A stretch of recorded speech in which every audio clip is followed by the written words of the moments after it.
A couple things in working the head, neck, and shoulders. We're going to start with a little alternating compression here just to loosen. A little sustained compression on one side. So using my body weight.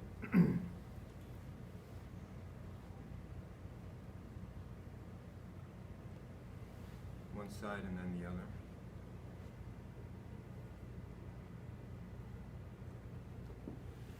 I'm going to do a little motion up, stretch the back of the neck.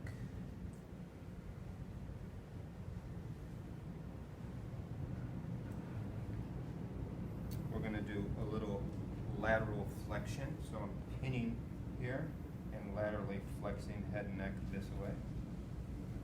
Okay.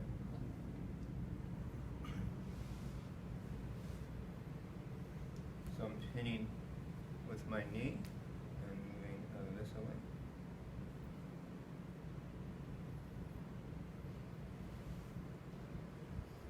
We're going to do some acupressure points. So the first one we're going to do is gallbladder 21, which is right on the top of the shoulder. So if you feel on yourself, please.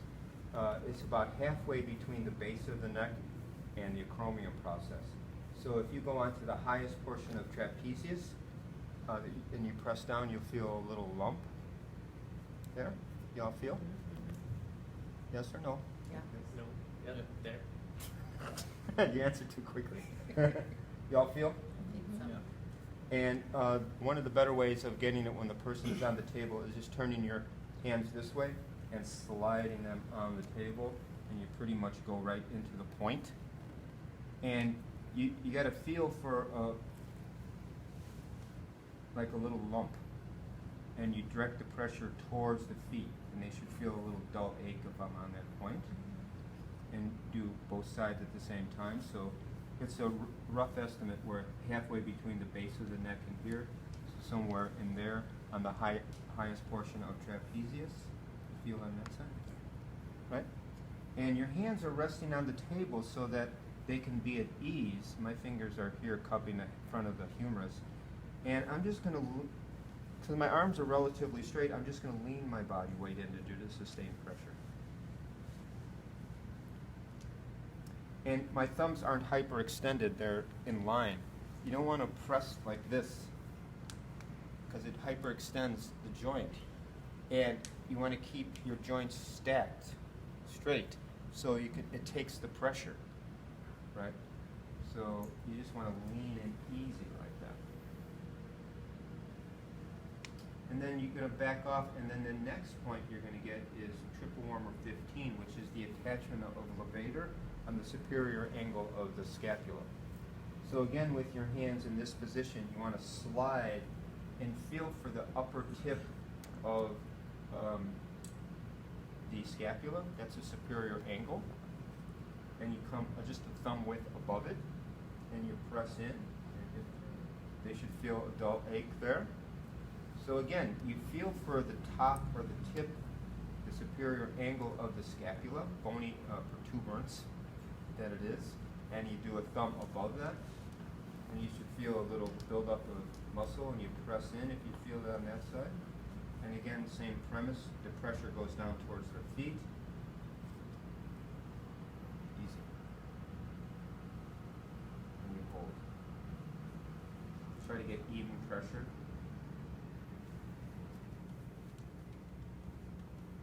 So trap, levator. Other thing that inhibits not only the flow of blood and chi through the neck is the scalenes. So to address scalenes, I'm taking one hand and lifting the head a little bit, and I'm feeling for the clavicle, right? And I'm going to take my thumb and come right above the clavicle and sink down, and I'm going to keep that pinned, and I'm going to laterally flex the head away. Feel pull. That's a pin and stretch of scalene. So rather than poking around, you know that the premise is that the scalene, if you see, this is the SCM muscle. sternocleidomastoid muscle, and the scalenes are all behind that, right? So you use the SCM as a border, and you come right behind it and down below the clavicle. That's scalene. So you compress there and hold, and then laterally flex the head away. There we go. That's a nice pin and stretch of scalene.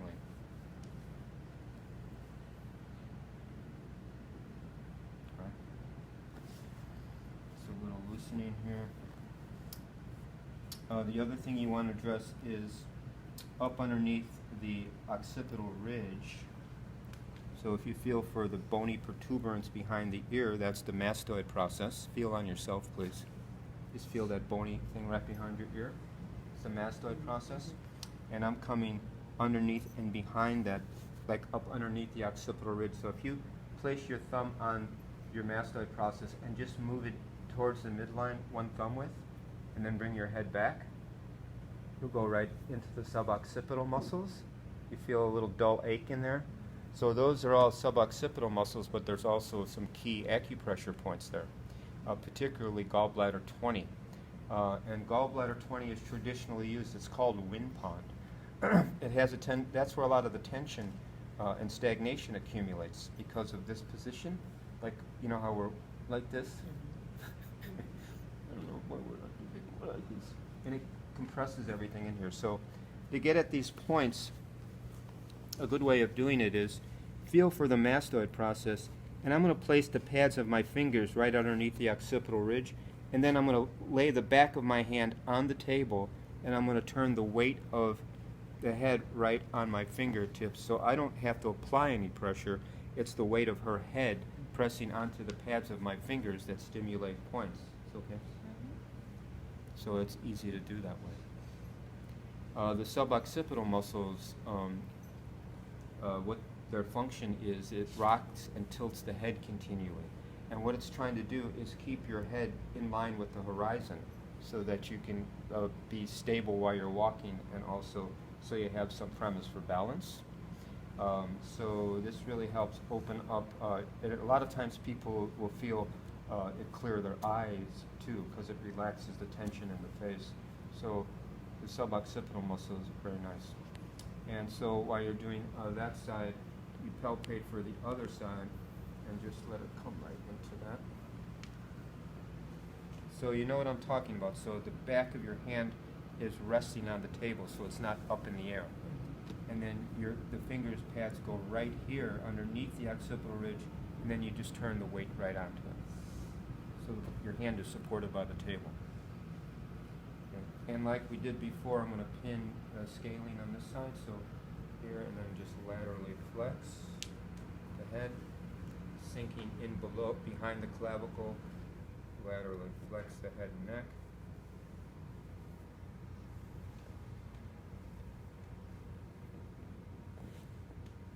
Okay. Petrissage here, trapezius. And I'm going to take my pads of my fingers, and starting at the base of the neck, I'm just going to press up on either side of the spine, cervical spine, until I get up to the occipital ridge. So just to loosen posterior muscles of the neck. And then I'm going to bring my pads and my fingers right in the occipital ridge and rest both of my hands here and just let her head sort of hang like that. So my pads of my fingers are curling up underneath the occipital ridge, directing pressure back this way. So that allows her head to hang right on my pads of my fingers, so it can sink back into my hand, so it'll help release those points up underneath the occipital ridge.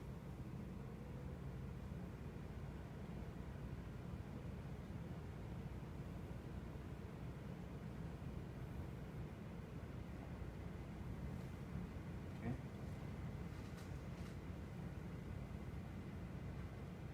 Let's just try that much. We'll end with one thing. So we'll do a little cervical stretch. So you feel, this is bilaterally, so you feel for the mastoid processes, and then come a little bit medially and hook your pads of your fingers up underneath the occipital ridge, and then just lean back. Because as they get a little cervical stretch and some nice stimulation to the points.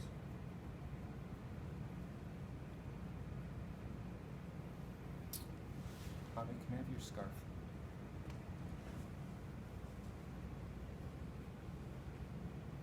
Your neck's a little tight. Here's also a nice thing to do. Lift your head, please.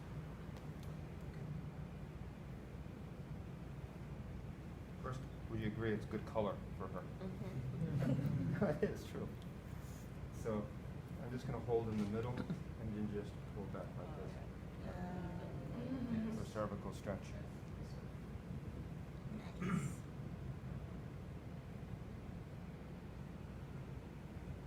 And then easy. Yeah. Okay. Okay, let's try that much, okay?